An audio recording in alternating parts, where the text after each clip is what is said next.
Allah is the one, the one, the one, the one. Bismillahirrahmanirrahim. Alhamdulillahi Rabbil Alameen. Summa salatu wassalamu ala nabiyyina Muhammadin sallallahu alayhi wa sallam wa ala alihi wa sahbihi ajma'in wa ala kulli man tabi'ahum bi ihsanin ila yawmiddin. Wa ba'da, assalamu alaikum wa rahmatullahi wa barakatuh. Inshallah, today we will continue our series, the Nullifiers of Islam, part 2, and it's a long series that we intend to do, inshallah, not just the Nullifiers of Islam, but other aspects of the deen that every Muslim should be aware about, concerning the prayer, concerning cleanliness, concerning other matters of importance in Islam. In our last presentation, we talked about the first 5 nullifiers of Islam.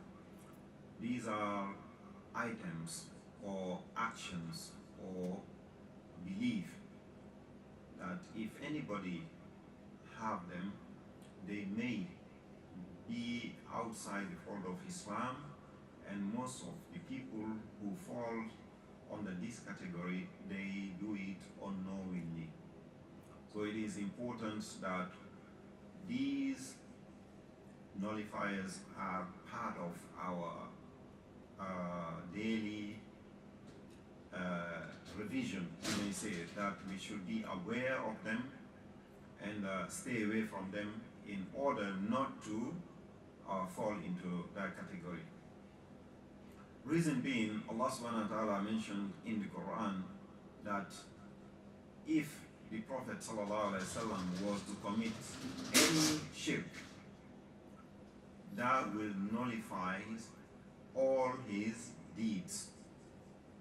If that is the case of the prophets and messengers of Allah subhanahu wa ta'ala, how about us, common people or simple followers or believers? So the rules and applications in Islam, they come as general. It's not to say this apply for only this category of people and it does not apply for the rest of the ummah or the rest of the people. The law of Allah subhanahu wa ta'ala applies to all his creation. And we already mentioned in our talk before, we have the general rulings or the physical laws of Allah subhanahu wa ta'ala that apply to all the creations, human beings and animals. And we have the moral laws of Allah subhanahu wa ta'ala that apply only to the beings that are endowed with intellect, with reason. The beings that are in obligation to worship Allah subhanahu wa ta'ala, as mentioned in the Quran, in Surah Dhariyat, وَمَا خَلَقْتُ الْجِنَّ وَالْإِنسَ إِلَّا لِيَعْبُدُونَ. So these nullifiers, we should be aware of them and take all the precaution necessary to stay away from them, basically. Briefly, last time we saw those the first 5 categories. Number 1 is setting up partners with Allah subhanahu wa ta'ala. What is setting up partners with Allah? Is to worship Allah and worship something else beside Allah, something at the same time. Whether that is a human being, is an angel, or any other being that is not accepted by Allah subhanahu wa ta'ala, it will take the person outside the fold of Islam. Which means any deed they will do after that, they will have no reward in the sight of Allah subhanahu wa ta'ala. They will think they are doing good, but in the end they have 0 in their account, as we are required to accumulate more good deeds, so that when we stand in front of Allah subhanahu wa ta'ala on the day of judgment, that will be used as a criteria to determine what level the person will be in Jannah. So this is very important. Number two, we saw as nullifier of Islam is ascribing intermediaries with Allah subhanahu wa ta'ala in worship. Ascribing intermediary is what a lot of people commit in some belief that a prophet can be worshipped because we as human beings, we are so weak, we commit a lot of sins, we are not clean enough to ask Allah subhanahu wa ta'ala to forgive us. So they believe they have to go through another human being who himself is required to worship Allah subhanahu wa ta'ala. This is not accepted. Whether this is a prophet, whether he is a sheikh, whether he is an ordinary human being or anybody, as long as it is a creation of Allah subhanahu wa ta'ala, you cannot take any intermediary between you and Allah. You have to worship Allah directly without setting up anything between you and Allah subhanahu wa ta'ala, as he mentioned in the Quran in Surah Al-Baqarah. Also, that وَإِذَا سَأَلَكَ عِبَادِي أَنِّي فَإِنِّي قَرِيبٌ أُجِيبُ دَعْوَةَ الدَّاعِ إِذَا دَعَانِي فَلْيَسْتَجِيبُوا لِي وَلْيُؤْمِنُوا بِي لَعَلَّهُمْ يَرْشُدُونَ. This is to indicate that you don't need anybody between you and Allah. Allah is so merciful, so forgiving, that you don't need to be perfect to worship Allah subhanahu wa ta'ala. He sees your effort. What is the what effort you are putting toward obeying His command? It's not the ultimate goal that He is looking for, but the path toward Allah. So you cannot ascribe any partner beside Allah subhanahu wa ta'ala when you are worshipping Allah. And the third one is not regarding the mushrikeen and the kuffar as disbelievers. We see this commonly, as we mentioned in our previous presentation. A lot of people, they will think that all religions are the same, that every faith or belief is calling only to do good deeds, and that is sufficient. So even though somebody will come to them and say, I'm not a Muslim, they think this person is better than a believer, than a Muslim. This is not acceptable in the sight of Allah subhanahu wa ta'ala, as well as He mentioned in Surah Al-Ma'idah and Surah Al-Bayyinah. This is not accepted.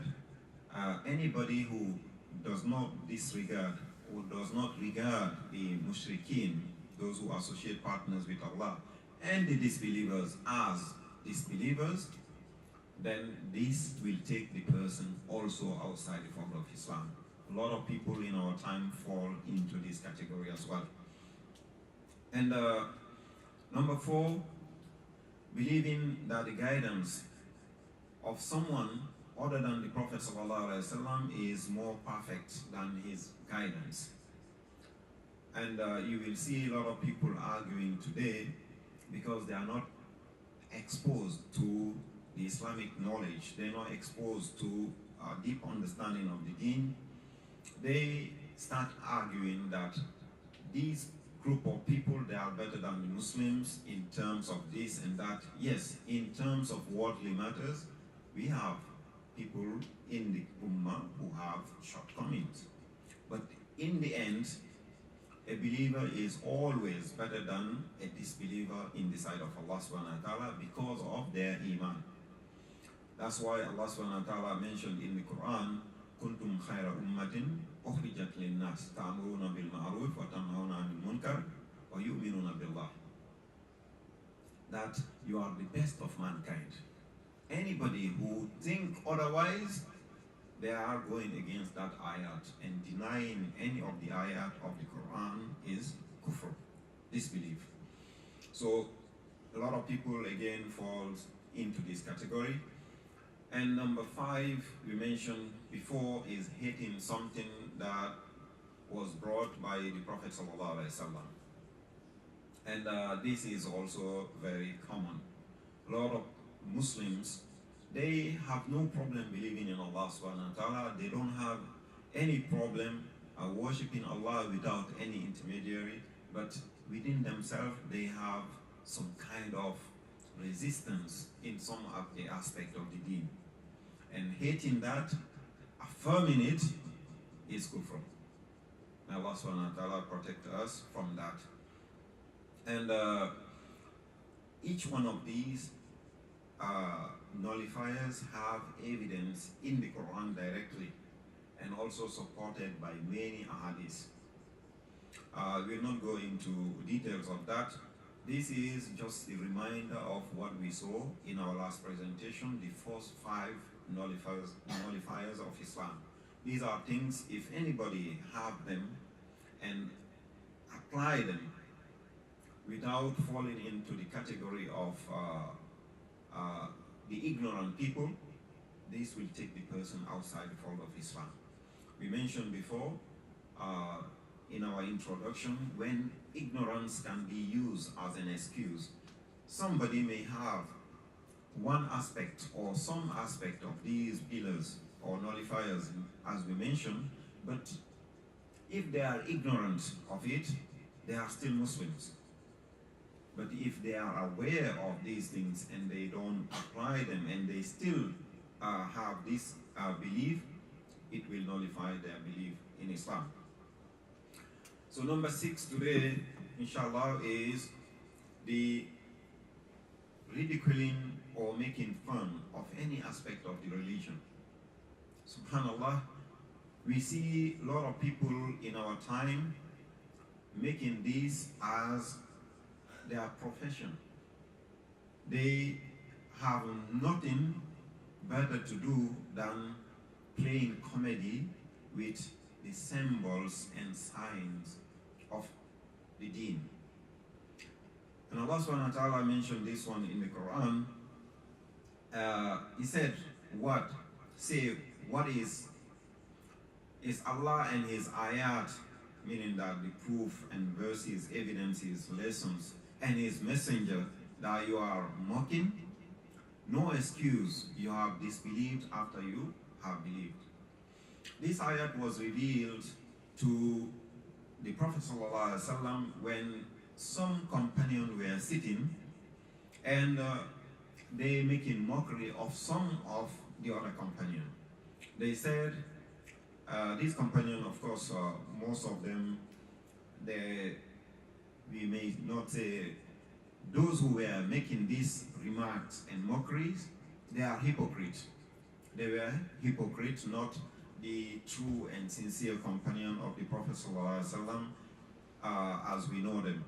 So these hypocrites, they were sitting and making mockeries of those. They saying, for example,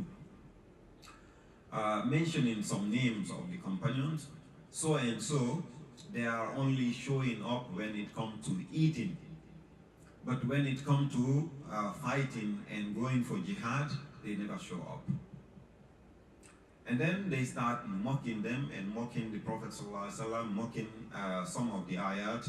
And then Allah subhanahu wa ta'ala revealed this in Surah Tawbah, ayah number 65 to 66. So confirming that by just saying that, they have disbelieved. Things that people make fun of in our time, most of the time, and they think is just to laugh, just for fun. They say, they see a lady wearing hijab or niqab, they start making mockeries of her, saying, look, a ninja, for example, and you see everybody around laughing. They think this is fun. These hijab and niqab, they are the symbols of the deen that Allah subhanahu wa ta'ala ordained for the Muslim women. Allah subhanahu wa ta'ala mentioned this in 2 different places in the Quran, in Surah Nur and Surah Al-Ahzab. These symbols, they are a sign of protection for the Muslim woman. They are not something to make fun of. They are not something for anybody to come on stage and play with. You cannot see a lady in hijab or niqab and start asking her questions like, don't you feel hot when you are under this bag? That's what some people say. These are kind of attacks and mockery people are putting toward the deen, which lead to nullifying their Islam. Another is when they see people with a long beard and they mock the symbols of Islam, that is, for example, polygamy, which Allah subhanahu wa ta'ala has legislated and ordained in the Quran, and also taught us practically through the life of the Prophet ﷺ and his companion. And this system, we know it benefits. When we look at the Muslim community around the world, we see the benefit of this system of marriage. But we see the consequences of not applying it in non-Muslim societies as well. So, mocking these and attacking them, making fun of them, is a sign of disbelief that can lead the person outside the fold of Islam. And most of the time, other people, what they will do, they will start mocking the imams, the leaders of the community, the representative of the deen. They will mock the da'is, people going out, spreading the deen of Allah subhanahu wa ta'ala, going even on the street. When you go for street dawah, people see you, they think, oh, he has nothing to do. He has no job. He has nothing except to stand on the street and distributing flyers. But the person does. Mocking that person may lead to disbelief. And many other aspects of the deen that a lot of people mock.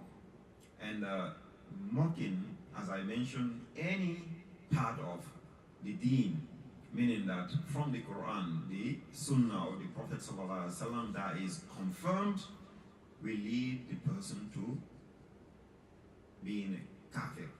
And the consequence of that, whatever deeds the person keep doing for the rest of their life until they realize they have come outside the fold of Islam, they are not getting any benefit. And if they die in that state, A'udhu Billah, they will be destined for the hellfire. May Allah protect us. Sheikh Ibn Baz, rahimahullah, he said, I think I don't need to mention who this sheikh is. He said all the scholars are in total agreement that if the Muslims revile or criticize the religion, or revile or criticize the Messenger of Allah sallallahu alaihi wasallam, or ridicule him, then he is an apostate, meaning that the person has gone outside the fold of Islam as a disbeliever. This is very serious because an incident happened during the lifetime of the Prophet sallallahu alaihi wasallam. Somebody was writing and attacking the Prophet sallallahu alaihi wasallam and making poems, and the Prophet ﷺ did not tolerate that. This is part of the Sharia. Part of the Sharia is that the Muslims are not allowed to mock the Prophet ﷺ, and we see this happening around the world. The disbelievers, to provoke the Muslims, to make Muslim angry, they have no any other tool to use except to play with the emotion of the Muslim by attacking the Prophet ﷺ in many aspects of his life. His marriages, his physical appearance, or any other. You will see people making anything just unnecessary tension between communities by saying they're holding contests about this and that about the religion of Islam. Whoever is supporting that among the Muslims or facilitating it is also falling under the category. Number 7 is sihr, also known as magic or witchcraft. Very commonly spreading in many families within the Muslim communities around the world. You see a lot of people having some of the things you will see on the screen here, thinking that these things will protect them for any reason, and they have this belief in their mind. And this sorcery or magic include spell that causes a person to hate or love someone or something. This is possible because in the lifetime of the Prophet ﷺ, he was also a victim of this black magic or witchcraft, reason for which Allah subhanahu wa ta'ala revealed the Quran, the last 2 surah. We are aware of that. The Prophet ﷺ recommended us as Muslims to recite those last 2 surah, including now Surah Al-Ikhlas, the last 3 for our protection. And this protection is coming from Allah subhanahu wa ta'ala, is not coming from the surahs. A lot of people get confused. But when you recite them, this is, you are formulating the intention, or Allah protect me against any kind of witchcraft or magic. And He told us how to do it, is after every salah, we recite Ayat al-Kursi and these last 3 surah, except for Fajr and Maghrib, where we recite each one of them 3 times. So this is very, very important. It's mentioned in the authentic hadith.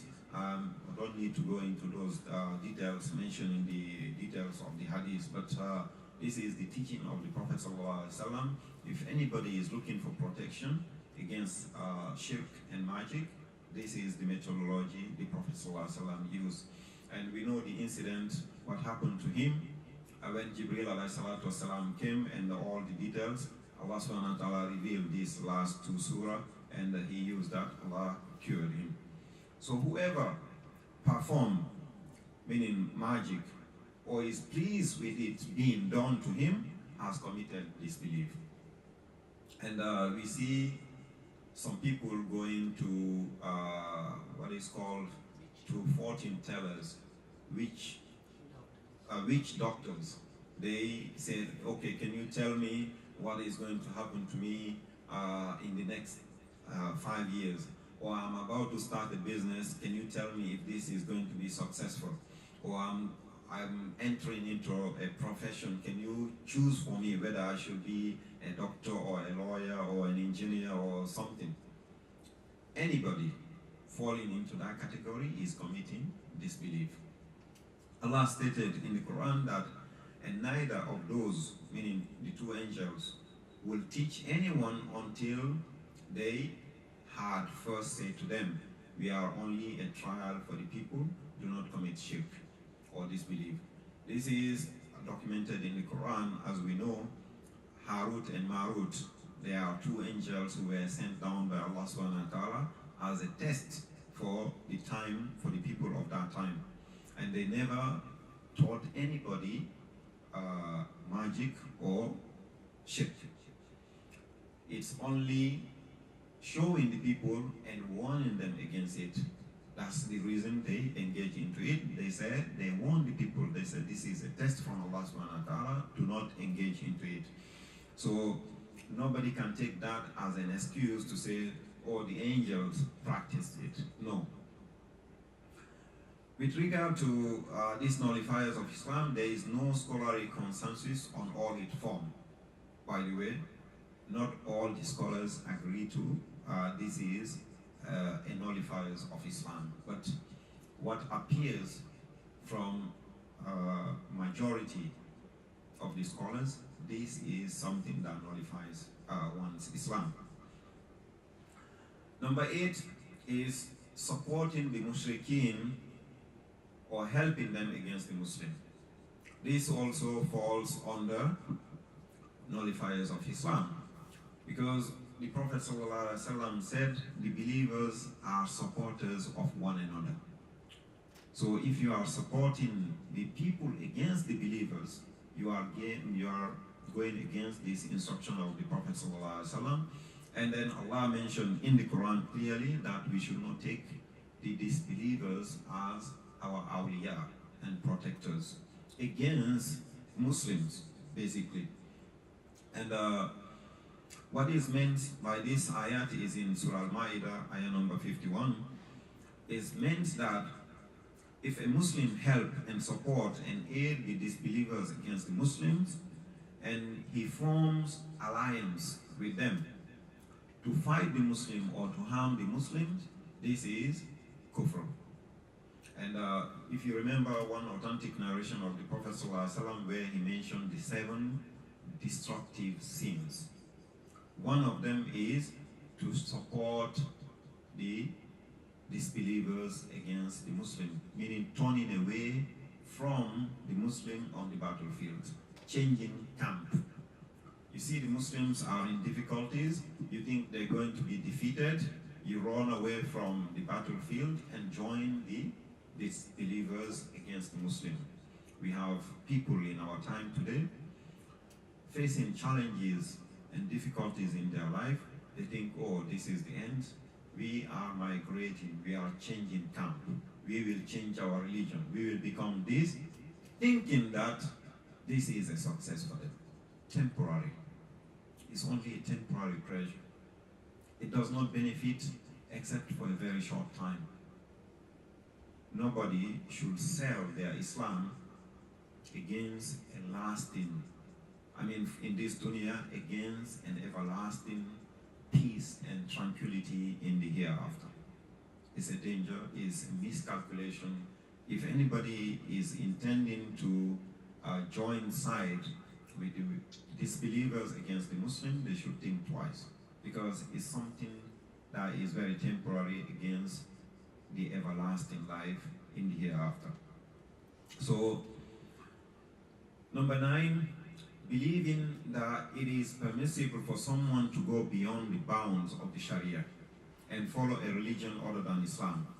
You see this, subhanAllah, is very dangerous. A lot of people believe that because so and so has so much knowledge, they don't have to pray, for example.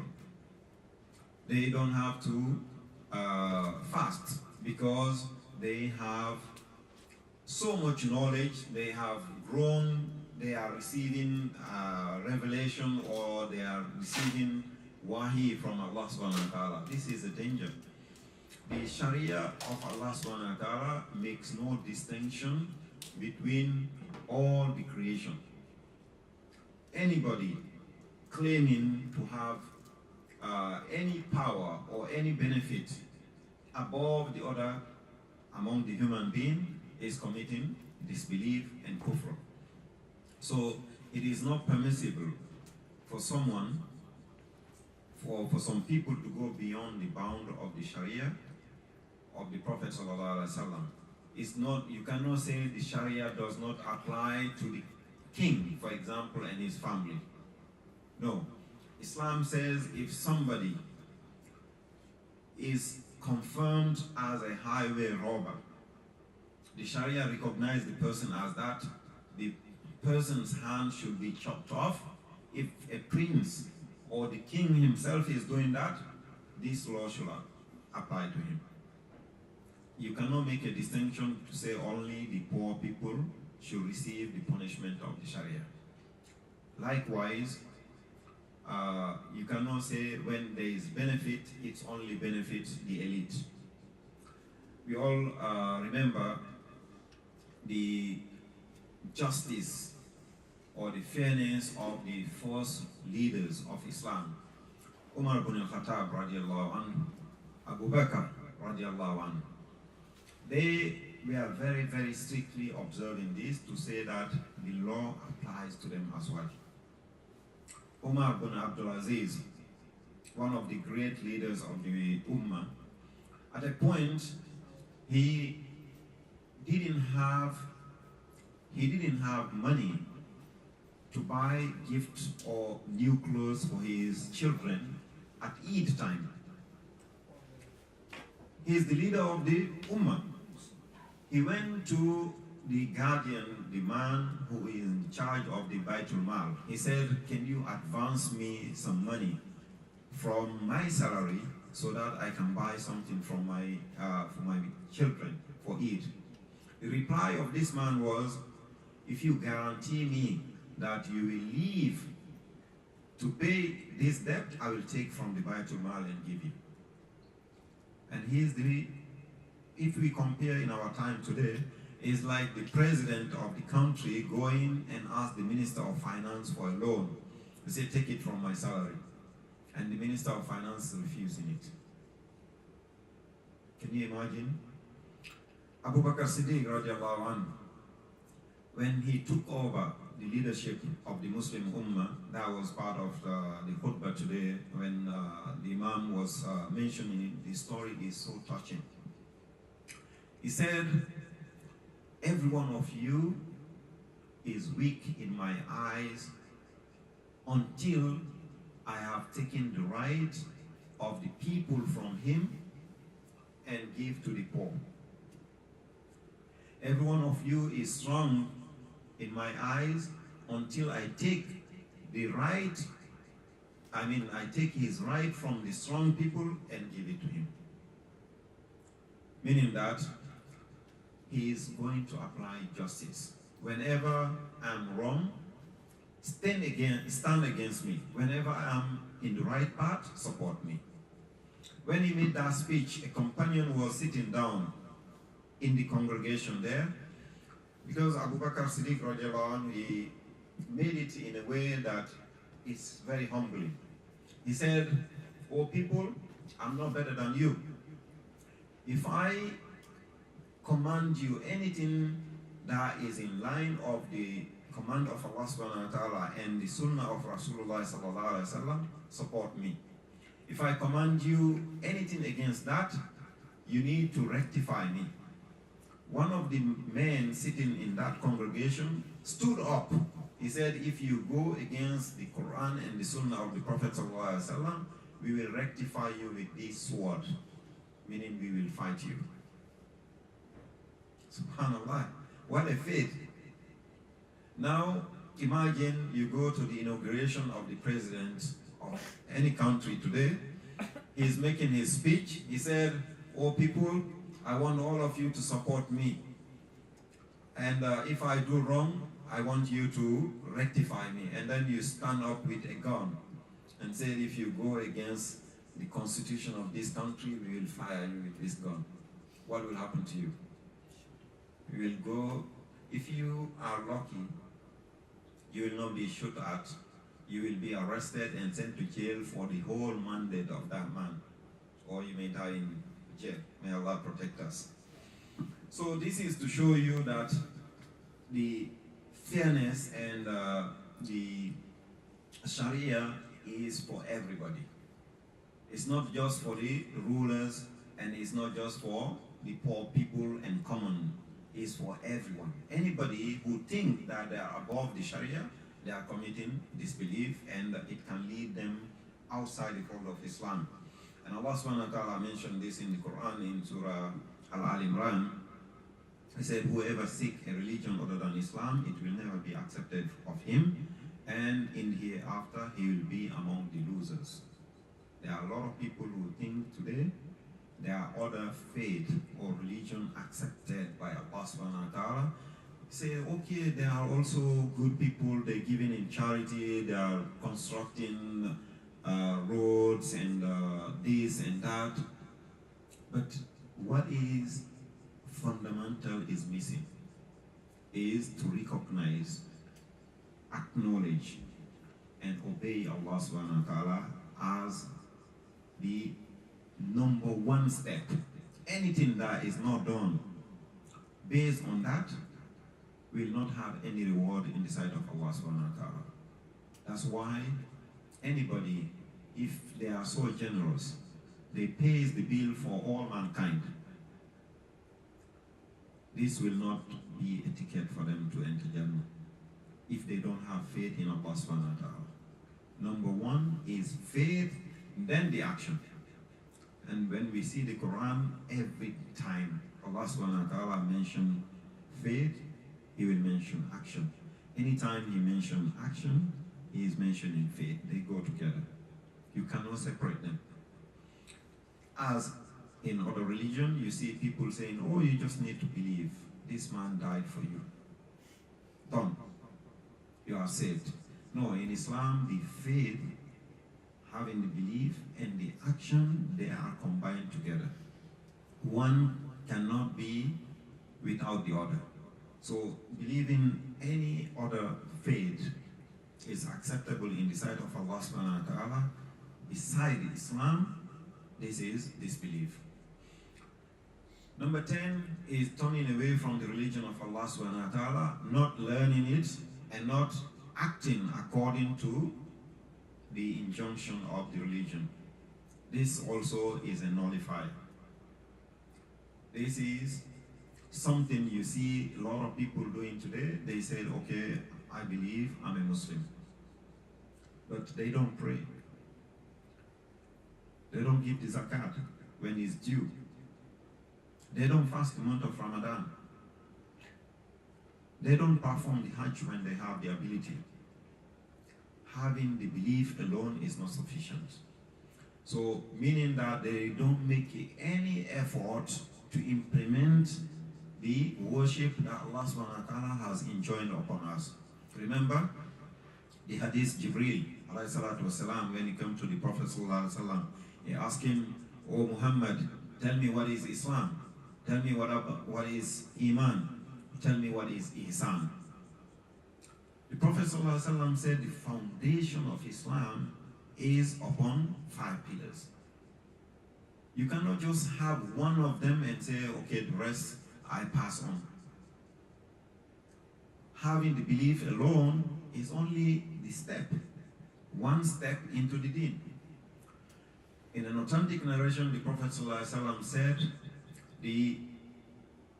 whoever leaves the prayer is a disbeliever. In another narration of the same hadith, in using different wordings, the matter differentiating between us, the Muslims, the believers, and them, the disbelievers, is the prayer. And you see people saying, yes, I believe in Allah, I believe in the messenger of Allah, but I don't pray. I don't have time. My job is like this. Our supervisor will not allow me. I want to combine all of them when I go back home. I want to pray. Is it allowed when I'm at work, I don't pray, but when I come home, I pray all of them together? Allah subhanahu wa ta'ala mentioned in the Quran, Inna salata kanat alal mu'minina kitaban mawquta. He said, certainly the prayer has been enjoined upon the believers at an appointed time. You don't pray when you want. You pray when Allah subhanahu wa ta'ala ordered you to pray. This is the difference between us Muslims and other people who find any corner, close their eyes, put their, their palm together and say they are praying. No mocking anybody. But in Islam, you pray at an appointed time, the way Allah subhanahu wa ta'ala ordained it to the Prophet sallallahu alaihi wasallam. He showed it to the companion, and this information was passed to us. This is how we pray. And whoever is neglecting the prayer is committing disbelief. According to the majority of the scholars, whoever is not praying is outside Islam. May Allah protect us. And this is also mentioned in the Quran, that a lot of people, when you tell them who to come to the prayer, to come to the act of worship of Allah subhanahu wa ta'ala, they are neglectful. They are heedless. And that's why Ibn Qayyim rahimahullah said, with regard to disbelief of turning away from, meaning not learning the deen, not practicing any of the aspect of Islam, it means turning away from the Messenger of Allah sallallahu alaihi wasallam and ignoring him.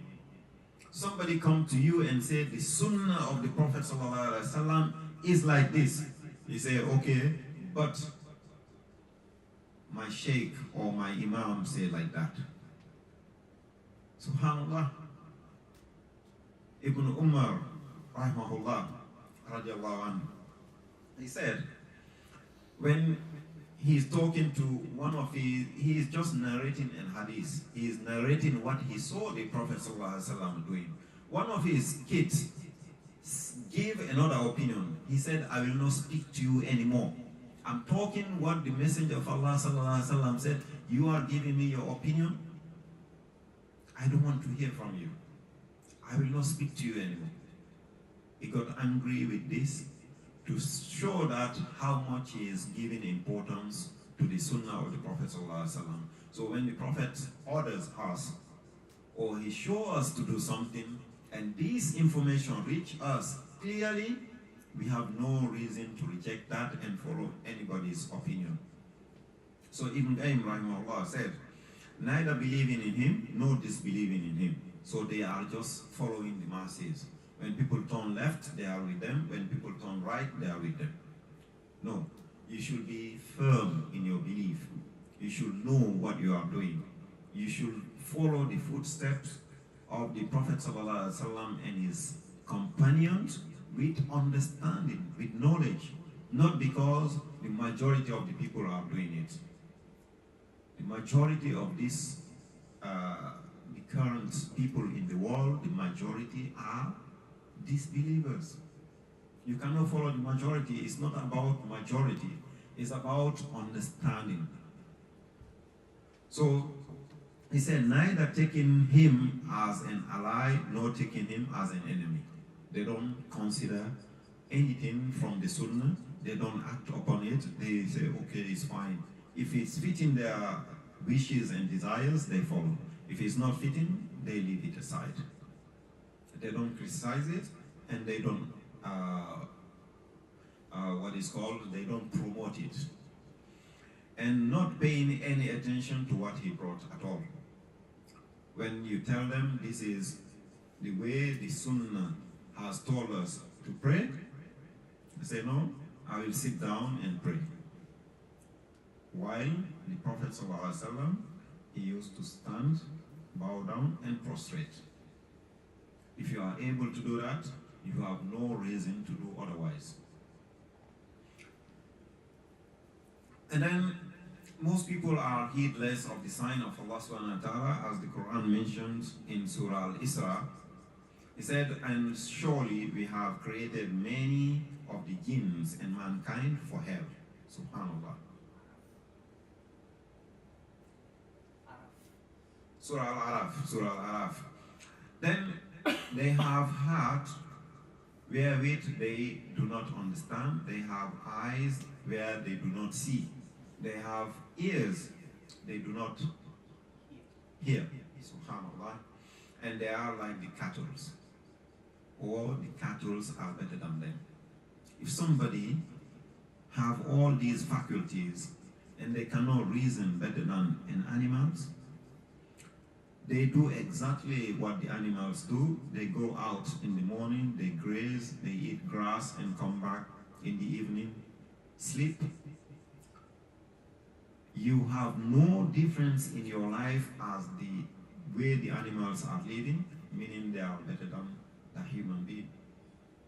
Because we have faculties that allow us to be above. And we have responsibilities for having those faculties. That is to worship Allah subhanahu wa ta'ala. And these animals, they are also worshiping Allah subhanahu wa ta'ala in their own way. That's why we Muslims or any other human being is not permitted to harm an animal or to kill it unless there is a reason for it. Because if you do, you are stopping them from worshipping Allah subhanahu wa ta'ala. You are taking away a soul that is surrendering and submitting to Allah. So a Muslim is somebody who also guards himself against that. Whoever turns away from my reminders, meaning Allah subhanahu wa ta'ala's reminders, neither believe in this Quran nor act on it, others, verily for him is a life of hardship, and we shall raise him up blind on the day of judgment. SubhanAllah. You will see people here, because of turning away of the signs and the ayat of Allah subhanahu wa ta'ala, they are depressed. They are having hardship in their life. They don't know where to turn. They believe in something, but they don't find the way, because they have already disbelieved and they deny Allah subhanahu wa ta'ala. You see them entering into anything. Anything. They say energy. Because they purposely leave the path that lead to Allah subhanahu wa ta'ala, they are confused. They don't find any way. And on the day of judgment, Allah subhanahu wa ta'ala will resurrect them as blind people. And this is, in brief, the summary of the nullifiers of Islam that we wanted to remind the community, the Muslims about, and we should make them part of our routine to remind ourselves and the people around us that these are the boundaries of Allah subhanahu wa ta'ala we should not cross. Because if we do, we will fall into a situation where we think we are doing good deeds, but actually in the scale of Allah subhanahu wa ta'ala, we have no reward. May Allah protect us from that. May Allah make us among His righteous servants who understand and obey His commands and take us back as Muslims. Ameen, Ya Rabbi. Assalamu alaikum wa rahmatullahi wa barakatuh. If you have any question, please feel free. I hope I will be able to clarify. And for those who are listening to us online, please post any message, any question you may have. We'll try to address whatever we know. If we don't know, inshallah, we'll find out from the people of knowledge. Jazakumullah khairan. Assalamu alaikum wa rahmatullahi wa barakatuh.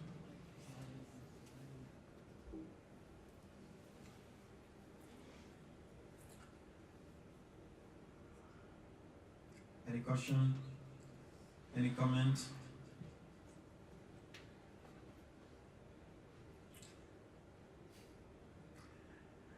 Okay, if there is no question, no comment, we wrap up. Inshallah, we'll continue this series as I mentioned. Please stay tuned. My Allah is the one, the one.